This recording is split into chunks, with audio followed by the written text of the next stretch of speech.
I think we would probably want to give up hunting if we knew how often we were close to big bucks and had no idea where they were there. I mean, I've been talking about this a lot lately because, we just wrapped up pheasant hunting in Minnesota, and the amount of freaking big bucks that we almost step on in these cattail sloughs that will put up with shooting and dogs and like guys yelling close by them and everything until you're like the direct threat is incredible. So you think about the territory you're in and you've got, huge tracts of wooded cover and some dude's cruising along a ridge with a crossbow and that buck's bedded on a bench below or above. He's like, man, I've seen this movie 1,000 times. I'm not doing it. I mean, I think it probably happens all the time.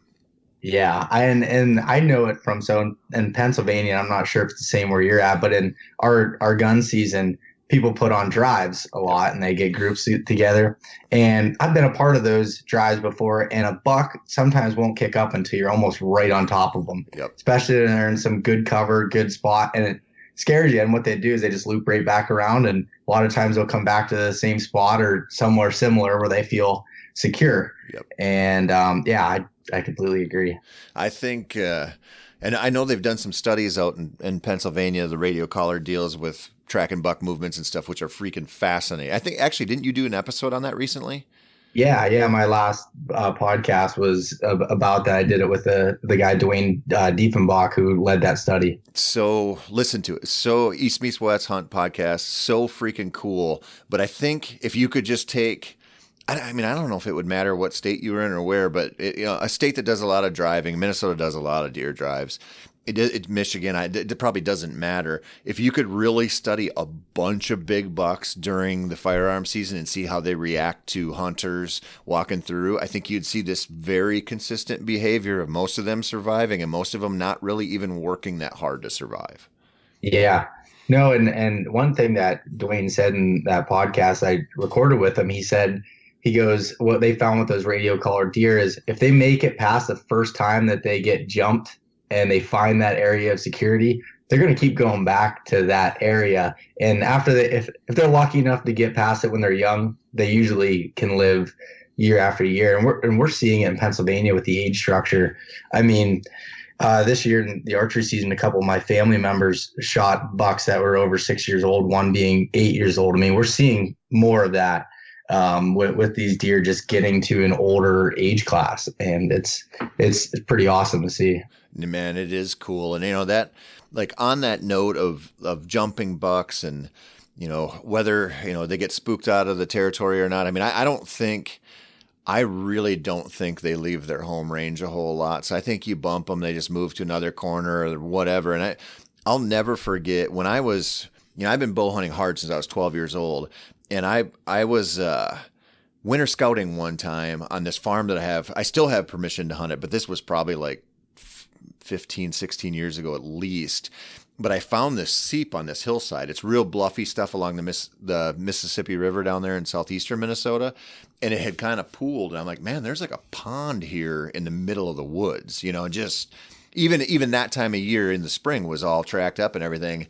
And so I hiked in there with a tree stand in the fall in September at one point and got up to it. And the ridge above it, I jumped two really good bucks. And at that time of the year, at that time of my life, they were really big. I remember thinking one was like 140s and one was 120s. And I was like, holy shit, And so, but I was like, well, this sucks. Like they're gone. But I hung up over that pond anyway, because I'm like, maybe something else will come in. And it was a long hike in there. 45 minutes later, I looked and those two bucks came back and they skirted me just outside of range. And it wasn't because they were avoiding me. It was just because of the route they took to get back there.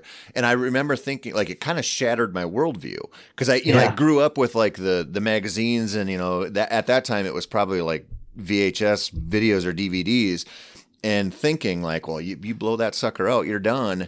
And to see them come back, like no problem through there. It was one of those moments when you live through it, you go, that's going to change me as a deer hunter forever.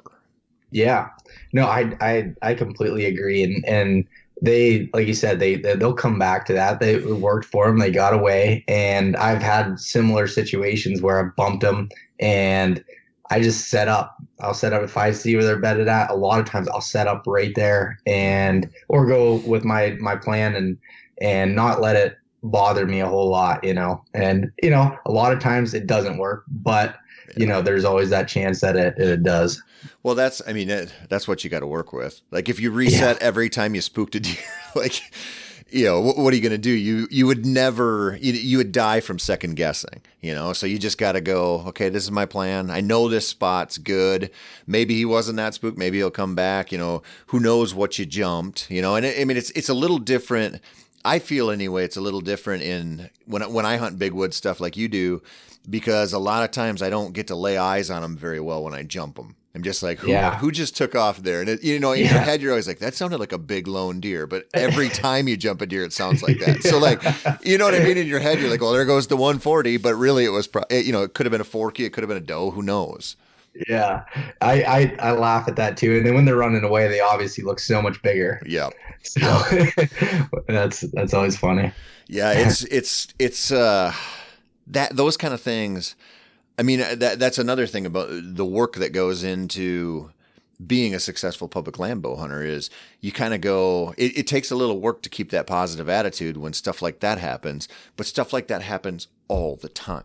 And so it's like it's just a matter of accepting that for exactly what it is and understanding that, yeah, it sucks a little bit, but it's not going to end your night. It's not going to ruin your season. It's just one of those things. It's like, okay, well, we got to like push that back, maybe file it away. He was bedded here for some reason or whatever, but overall it's just not that big of a deal.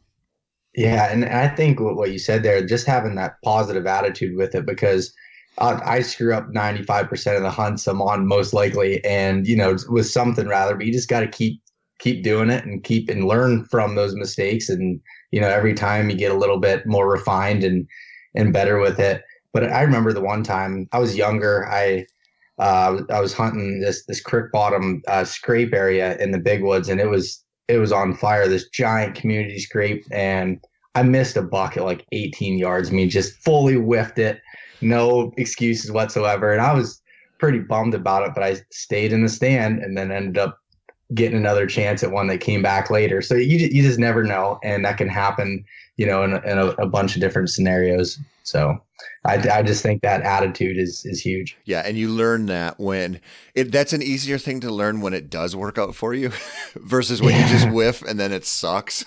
Yeah. But that is the thing, I mean, I had that. I've missed a ton of deer. I mean, we've been down this road a bunch of times, but I've had a few nights that I just like was on the verge of quitting, and I had a night like that on public land here in the Twin Cities, probably maybe in like 2006 or something. Oh, no, probably a little later than that, 2008 or something. Anyway, doesn't matter. I'd found this spot. It was a winter wheat field, and it was, like 3-inch tall winter wheat, and it was wide open with a little bit of declivity and the little terrain in the field, but not much. And it was coming up on the rut, and I just watched these deer crossing a certain way. They were just crossing this open field in a certain way, coming out of one point, like they will, and going into another point. And, this is in a place with a lot of people and a lot of pressure, So you see that, you're like, I got to get on that like now. And so the next night I went in there and set up, and I can't remember how many times I missed that night. I missed a buck.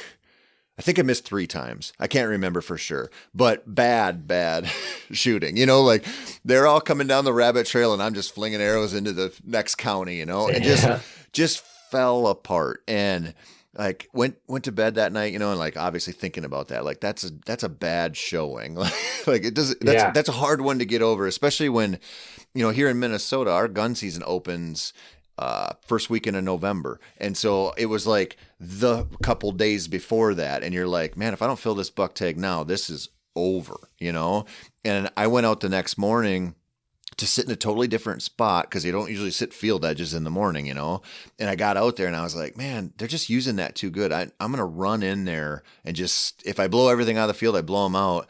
And I kind of found a way to get in there, and I actually ran to get into my stand, and I saw a doe go down the hill, climbed up into my stand, pulled my bow up, knocked an arrow, and I looked, and here comes this buck trailing this doe. And I turned around, I shot him, and he ran in the field and died. And he was a 125-inch 6-pointer.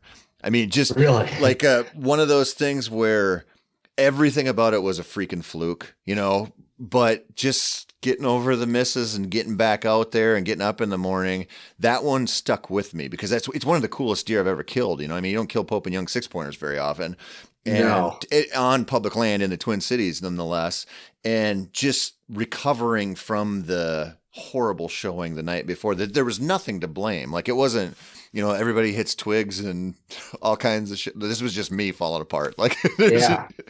no, I don't have any excuse for it. So those kind of things, like you're talking about the same night with you, when you spend enough time out there and you work hard enough to get those opportunities, they'll come, and you'll screw an awful lot of them up, but not all of them. And when you learn that there's going to be some redemption there somewhere if you stick with it, it's a hell of a lot easier to stick with it. Yeah. And I mean, I have a situation just this past year. I'd worked really hard, and I'd kind of upped my goals of what I was looking for in a deer this year. And I had my opportunity, and once again, I blew the shot, and it wasn't terrible, but I misjudged the yards a little bit, and I hit them low, and I was really distraught about it. Tracked it for a couple of days, didn't find it, was worried, and then he showed up on my trail camera and it was hitting a scrape, but he was still living, so I felt good. And rifle hunter ended up killing him like the last day or something, and so it hits you pretty good. And I was pretty down about it, and still kind of am, but you just got to keep going. I mean, I'm in January still with a Pennsylvania buck tag in my pocket, and it sucks. I mean, the more you think you don't, and you just got to keep working, and those opportunities will come. How big was that deer? He was probably, I don't know, upper 120s, 8-point. He was either 4 or 5-year-old deer. It was tough to tell. Real nice Pennsylvania 8-pointers, as I'd call it. But yeah, it was beautiful buck.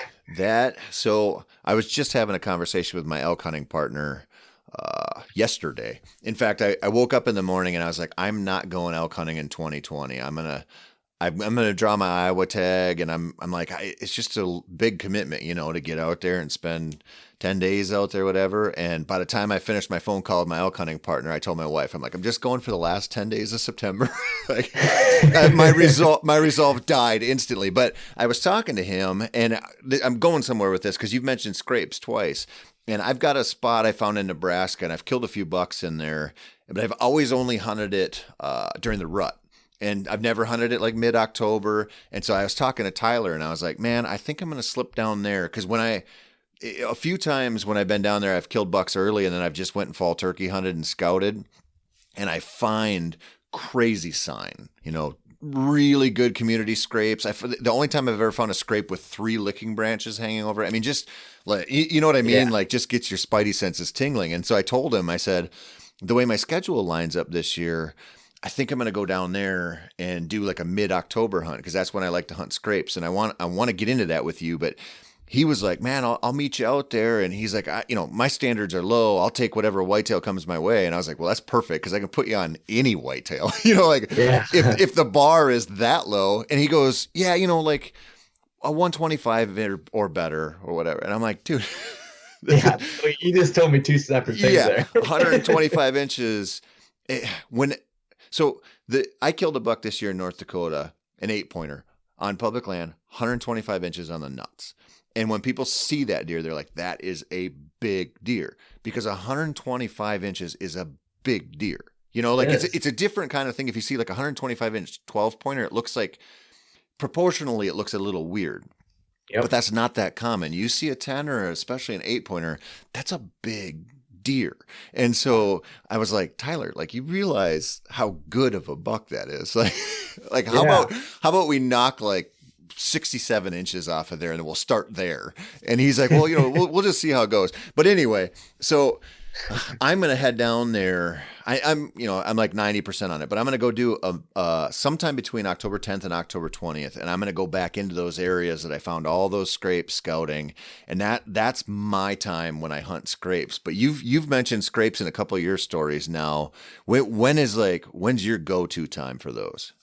I will hunt them in middle of October, usually if there's some sort of a cold front. But the best times that I've found is right around like October 25th, somewhere in that range till Halloween, and then even into the beginning of November is the for me I've had the most luck with it. I mean, I hunt scrapes a lot. Do you? That's one of my favorite things to be able to hunt.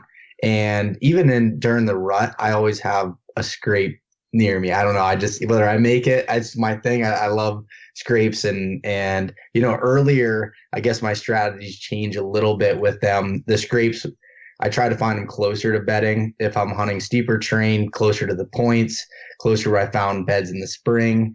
Those are kind of like the main goals with that. But and again, it all depends on terrain. But in some of the areas that are big woods with less terrain, just more rolling hills and stuff, those creek bottom scrapes that are under like a hemlock or pine tree that you find the big ones that sometimes they'll have, 3, 4, 5 scrapes around the bottom of them. Those hubs are just like, they seem to be money, especially with, like I said, the end of October when they're kind of looking for those, first does. It seems like that's when we've killed some of the oldest deer is then. And then once the rut's a little bit going on towards, I don't know, November 8th to 12th. But at that point, I'm hunting more travel routes. Yeah.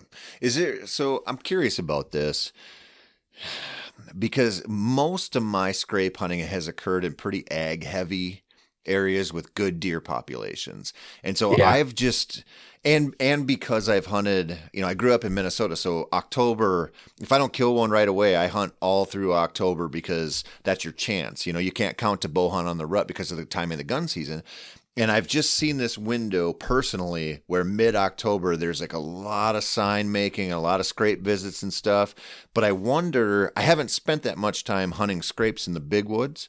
I typically hunt rubs. I mean, I love rubs, but I Yeah. wonder if there's something tied to that with your experience being more of a big woods hunter. Maybe it's tied to deer densities or the type of cover or something where those scrapes are more valuable at a different time of the year. I don't know. So there's a couple things I will say is I don't spend as much time in mid-October because of work and everything hunting. So there's a little bit that's, that veers that why I hunt towards the rut. That's when I have my time off. So that's kind of that has something to do with it. But also I think the deer density is a big point. And I'm glad you brought that up is the deer densities are so low that they're coming by and they're using this as, exactly what scrapes are used for to be able to basically communicate with the other ones. They're always seem to be checking it. The does are hitting the scrape, the bucks are, and honestly, I've been leaving cameras on scrapes year round just to kind of see. And I had some really one of my best deer this year came in the day gun season was closing that night and working a licking branch to December 18th or something, and he hit it 4 more times that week. And but going back to what you were saying there, I think I think that definitely the deer density is one of the biggest reasons for the scrape activity in the big woods, and they're traveling quite a bit. I'll get bucks on scrapes that are up to 1.5 miles, 2 miles apart. The same deer will be hitting those cameras, and that's just I do run a lot of cameras, so I get to learn from that. But one of the things I've started doing a little bit differently is a lot of times once it gets say out of that end to October standpoint, they're not really hitting those scrapes as much and they're more scent checking them. I'll set up downwind of them quite a bit and they'll skirt them. They'll skirt my cameras too. I started hanging my cameras higher. I don't know if it's spooking them, but I have a pretty good inclination that some of them do. And I've hunted the stands and watched 4 or 5 bucks in a day come through and none of them would walk in front of my camera. So it was just an interesting, kind of piece that I've learned.